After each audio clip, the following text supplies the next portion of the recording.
여러분 안녕하세요. 홍장입니다. 제가 부동산 시장에 발을 들인 지 또 굉장히 오래됐습니다. 옛날에 못 모르고 들어왔다가 정말 고통의 시간을 겪었는데요. 제가 그 긴 시간 동안에 굉장히 깨우친 게 몇 가지가 있거든요. 굉장히 강렬하게. 그걸 공유를 하고 싶어서 영상을 켰어요. 많이 봐주시면 좋긴 한데 오늘 할 얘기가 부동산은 불패다. 부동산을 가지고 있어야 된다. 그런 얘기가 아니거든요. 제가 하는 얘기는 여러분들이 아마 어떤 분들한테는 이게 좀 납득이 되시고 어떤 분들에겐 참 답답하게 들리실 건데 저는 이게 검증을 한 거거든요. 뭐냐면 지금 부동산 시장이 굉장히 안 좋잖아요. 지금 이렇게 시장이 안 좋으면은 시장이 안 좋아질수록 부동산에 대해서 부정적인 얘기를 굉장히 사람들을 많이 찾아보게 돼 있어요. 사람들이 많이 좋아하고 특히 부동산에 대해서 안 좋은 얘기 중에서 좀 이게 굉장히 뻗쳐나가요. 야, 부동산이 내려간다, 안 좋다, 이런 얘기도 인기가 있을 뿐만 아니라 부동산이 한국에서 역사적으로 가지고 있던 자산 시장에서의 포지션까지 부정을 합니다. 어떤 거냐면, 요거 보시면 저 예전에 이런 거 많이 읽었거든요. 2008년도 이후에. 2010년도가 정점이었던 것 같아요. 하우스포 이런 책 읽으면서 자, 자산관리 특강 부동산 불패 신화를 경계하라. 요약을 하면요. 노후 대비로 너무 집을 믿지 마라. 영국에서도 땅값이 폭락한 적이 있고 일본에서도 붕괴가 된 적이 있기 때문에 한국에서 너무나 많은 자산을 부동산에 의존하고 있는데 그게 위험하다. 근데 이게 제가 재밌게 보니까 강창희 미래에셋 투자교육연구소장님께서 쓰신 거예요. 유명한 분이시겠죠. 저는 이제 그렇게까지는 잘 모르지만 제가 뭐라고 말씀을 드릴 부분은 아닌 것 같아요. 굉장히 유명한 분인 것 같고 이게 이런 기사를 찾아보고 전 가끔 검색을 해보거든요. 근데 요새 다시 각광을 받으시더라고요. 오히려 집 한 채 갖고 있는 것이 노년의 위험한 이유. 강창희 소장님이시죠. 근데 이게 조회수도 그렇고 굉장히 인기가 많으시더라고요. 그 내용이 좋으실 것이고 요즘 같은 시기에 굉장히 많은 분들이 주목을 하시는 것도 많을 것 같아요. 좀 더 찾아봤거든요. 강창희 소장님 부동산 위험을 찾아보니까 굉장히 많으시더라고요. 그래서 제가 좀 쭉 찾아봤어요. 여러분 참고로 강창희 소장님은 이 분야의 전문가시고 사실 저랑 그런 게 비교가 되겠습니까? 큰 기관에서 굉장히 인정받는 분이시고 본인의 어떤 포지션이 확실하시고 내공이 있으신 분이기 때문에 강창희 소장님에 대해서 제가 어떤 평을 하거나 얘기를 하려는 영상은 전혀 아니에요. 그런데 제 말은 저는 여러 분을 만나왔잖아요. 여기 보시면은 이 강창희 소장님께서 이때 썼잖아요. 영국이랑 일본이 버블이 붕괴가 됐고 부동산에 너무 의존하면 안 된다. 투자를 어떻게 하란 말씀을 하셨는데 요게 기사가 2004년도 거예요. 2004년도 거고 저도 예전에 강창희 소장님뿐만 아니라 유명하신 분들의 어떤 책이나 글을 많이 읽었고 저는 특정 어떤 분을 막 싫어하거나 이런 게 없어요. 아실 거예요. 저는 심지어 선대인 소장님도 안 싫어해요. 좀 오해하는 분들이 계시더라고요. 전 싫어하지 않아요. 왜냐면 그분들은 본인의 이론이 있고 사람들이 굉장히 그걸 좋아했었고 미래는 맞출 수 없단 말이에요. 본인의 이론은 여전히 주장을 하셔도 되는 거잖아요. 그래서 쭉 봤을 때 2004년도잖아요. 2004년도에 어떤 게 있었냐면 이런 게 있었어요. 송파구 잠실동 우성아파트 32평이 경매에 나왔다는 거예요. 이것도 보시면 2004년도 8월 달이에요. 자, 이제 감이 오시겠지만 2003년도랑 2004년도, 특히 2004년도는 부동산이 약간 마탱이가 갔을 때예요. 이때 기사들 찾아보시면 한국 부동산 끝났다. 카드 대란으로 이제 한국 부동산 거품 다 꺼진다. 앞으로 집 살 사람이 없다. 이런 기사가 쏟아져 나올 때고요. 해외에서 전쟁도 있을 때고 그리고 글로벌 경제도 붕괴된다는 얘기가 있을 때예요. 여기 보시면 지금 송파구 잠실 우성아파트가 이제 경매로 4억 4,800 이렇게 4억대에 나올 때고 실제로 2004년도 이전에 2003, 4년도에 이 잠실 우성아파트를 4억대 미만으로 노릴 수가 있었어요. 죄송합니다. 5억대 미만. 4억대까지 볼 수 있었다는 거예요. 물론 다른 이제 저희 그 경제 요쪽의 어른들께서 다양한 이론을 말씀하실 수가 있지만 제가 이제 2008년도를 지나서 부동산을 떠나지 않고 계속 하기로 한 이유는 뭐냐면 결과물이었어요. 뭐냐면 잠실우성 아파트가 지금 이거거든요. 잠실우성 아파트가 나중에 얼마까지 갔었냐면은 23억까지 갔었어요. 이때가 이제 2006년도가 7억대인데 2004년, 5년에 한 5억 정도 했었어요. 5억 하던 아파트가 20억이 넘었다가 지금 폭락을 해서 17억이 된 거예요. 그러니까 무슨 말이냐면은 이때 소장님도 마찬가지고 여러분이 부동산 안 좋다 위험하다는 얘기를 여러분이 이제 바쁘시잖아요. 지금 2023년만 말씀하신 게 아니라 예전에 2000년대 초반부터 계속 말씀하신 거예요. 전 그 얘기를 하고 싶어요. 지금 저에게 뭐라고 하시는 거는 당연히 달게 들어요. 그런데 여러분이 알아두셔야 되는 게 부동산 시장이 좋을 때 사람들이 집중하는 언론이 있고 부동산 시장이 안 좋을 때 사람들이 집중하는 게 있어요. 무슨 말이냐면 이게 계절이 변하는 것처럼 그냥 똑같은 주장을 계속하고 있어도 갑자기 인기가 휙 올라갔다가 인기가 없다가 인기가 휙 올라갔다가 인기가 내려가는데 이게 현실이에요. 근데 지금은 시장이 안 좋잖아요. 그러니까 옛날에 시장이 안 좋았을 때를 찾아보시면요. 예를 들어서 98년도, 근데 그때 너무 올드하고, 아니면 2003년도, 2004년도, 그것도 너무 멀다고 생각이 드시면은 좀 가까이 와서 언제가 있겠어요? 2008, 9, 10, 11, 12, 13, 요때 중간중간 찾아보셔도 되고, 그것도 뒤로 하면은 2018, 2019를 찾아보시면 그 기간 동안에 부동산에 대해서 부정적인 언론이 굉장히 인기를 많이 얻었고 이쪽에서 스타가 많이 탈생했다는 걸 보실 수가 있어요. 제가 하고 싶은 얘기는 여러분, 이분들이 미래를 맞다, 제가 맞다가 아니에요. 못 맞춰요.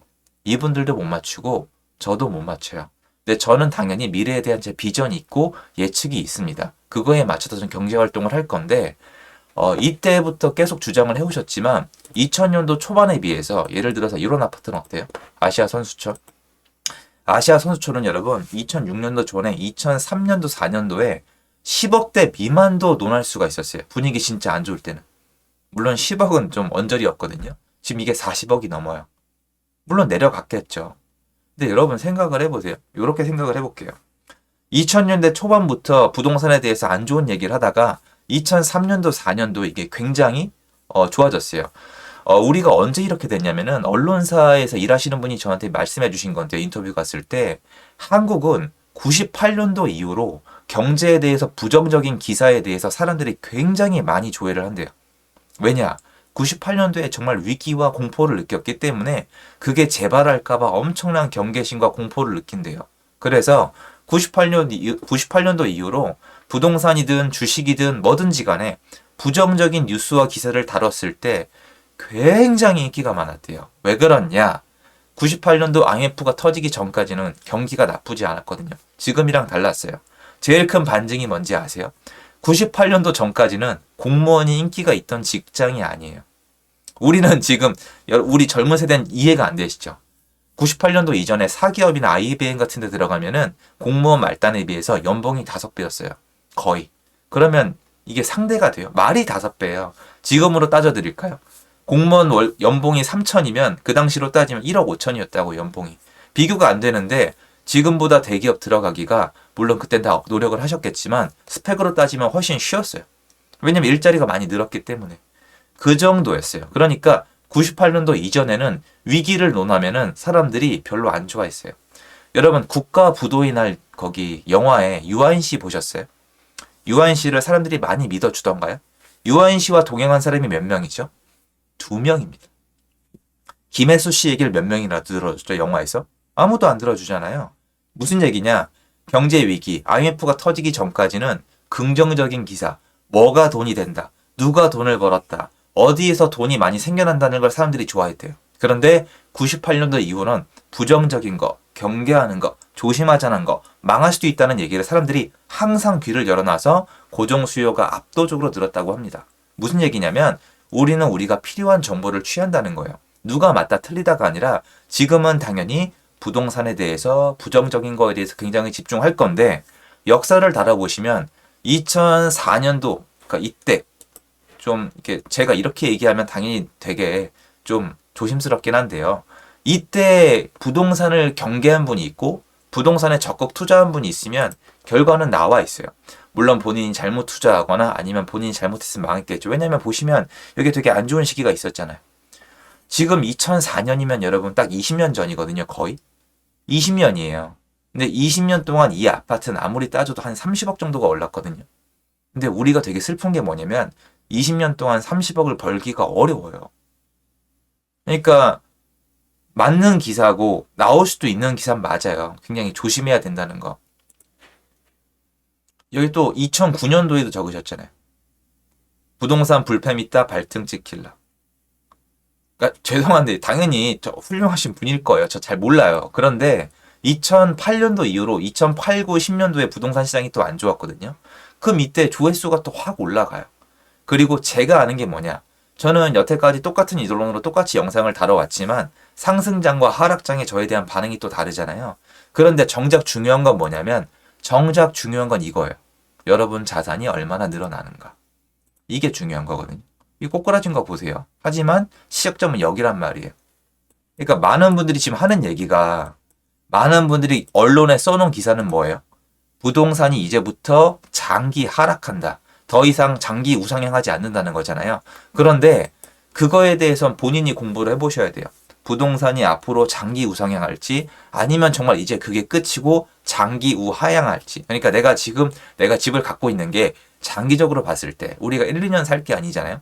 장기적으로 봤을 때 좋은 선택인지 나쁜 선택인지에 대해서는 부동산을 공부해보고 판단을 하셔야지 지금 시기에 여러분은 우리는 본능적으로 지금 시기에 맞는 컨텐츠에 눈이 가게 돼 있어요.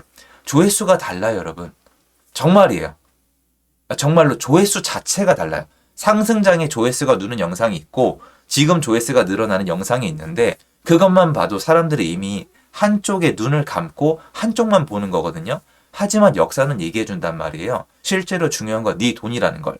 그러니까 부동산에 대해서 그래도 따로 공부를 하고 내가 어떤 선택을 하는 게 맞는지에 대해서 고민을 해보셔야지 지금 언론은 알고 있단 말이에요. 어떤 게 조회수가 많이 나오고 어떤 것에 사람들이 관심 없는지. 여러분 지금 제가 부동산 투자하려면 관심이 있으세요? 안 하실 거잖아요. 알아요, 저도. 하란 뜻이 아니잖아요. 지금 이 영상에서. 관심 없으신 거 저도 알아요. 그리고 지금 부동산 하면 위험하다. 이런 얘기에 대해서 굉장히 집중을 하실 수밖에 없어요. 역사적으로 있는 현상이에요. 지금은 부동산이 내려간다. 그거 하나 믿고 있으면 노후를 망친다. 글로벌 집값도 빠진다. 앞으로 더 빠질 거고 이런 시그널 나오면 바닥이니까 지금은 지켜봐라. 얼마나 편해요. 이 얘기 저도 좋을 것 같아요. 저도 많이 볼 것 같아요.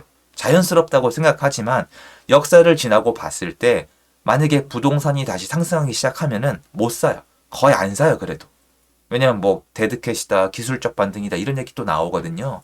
근데 부동산 자체에 대해서 내가 왜 부동산을 택하는지에 대해서 공부를 한 분들은 장기적으로 보시거든요. 근데 그거는 지금 내가 따로 공부해야 되는 거지 언론을 보시면 안 돼요. 이거 상승할 때도 마찬가지예요. 상승할 때도 내가 부동산에 내가 왜 관심이 있는지 따로 이론을 정립을 하셔야 되고 하락할 때도 따로 정립을 하셔야 돼요. 그래서 이거 말고도 여러분 기사 찾아보면 상승장에 부동산은 계속 우상향한다, 슈퍼 사이클이 온다, 아니면 이제 하이퍼 인플레이션, 리디노미네이션, 화폐 개혁이죠. 이런 얘기부터 별의별 얘기가 다 있기 때문에 양극단으로 치달아요. 그래서 우리가 중간에서 내 포지션을 잡고 있어야 흔들리지 않는데 지금 부동산을 기존에 공부를 안 했던 분들은 지금 시기에 또 흔들리고 만에 하나 나중에 또 상승이 오면 또 거기에 흔들릴 건데 그러면 자기한테 좋을 게 없어요. 저는 처음 부동산 시장에 들어온 다음에 하락론에 완전히 휘둘렀었어요. 어쨌건 간에 저는 완전 거기에 왜냐면 저는 실패했었거든요, 처음에. 그러니까 정말 약간 종교처럼 믿게 되더라고요. 저도 힘들었었는데 저는 이때 탈출할 수가 없었던 게 집이 지금처럼 안 팔려요, 여러분. 하락장이 되게 안 팔리거든요. 그러다 보니까 강제적으로 제 지식 없이 워렌 버핏이 된 거예요. 난 뭐 가치 투자라는 것처럼 쭉 가다가 이런저런 공부를 하고 또 투자를 도전해 보면서 좀 생각이 바뀐 것 뿐인데 정작 중요한 건 나의 이론이에요. 내가 믿는 거. 근데 그거 없이 여기저기 흔들리시다 보면은 시간만 가거든요. 그거는 정말 지양하셔야 됩니다. 그 말씀 드리고 싶어서 영상을 틀었고요. 다시 한번 오해가 있을까봐 말씀을 드리지만 여기 보시면 여기 강창희 미래에셋 투자교육 소장님 저는 훌륭한 분이시라고 알고 있고 사실 잘 몰라요. 근데 저희 소장님 외에도 정말 상승할 때도 마찬가지고 여러 기관의 큰 어른들이 굉장히 많은 얘기를 하시거든요. 근데 저는 제 포지션이 있는 거고 이게 막 맞다, 같아부터 얘기를 하려는 게 아닌데 우리 컨텐츠는 누가 맞다, 누가 틀리다 너무 좋아하세요. 그래서 그 얘기를 하고자 함이 아님을 다시 한번 좀 말씀을 드리고 싶습니다. 도움되셨으면 좋겠고요. 제 영상 여기까지입니다. 감사합니다.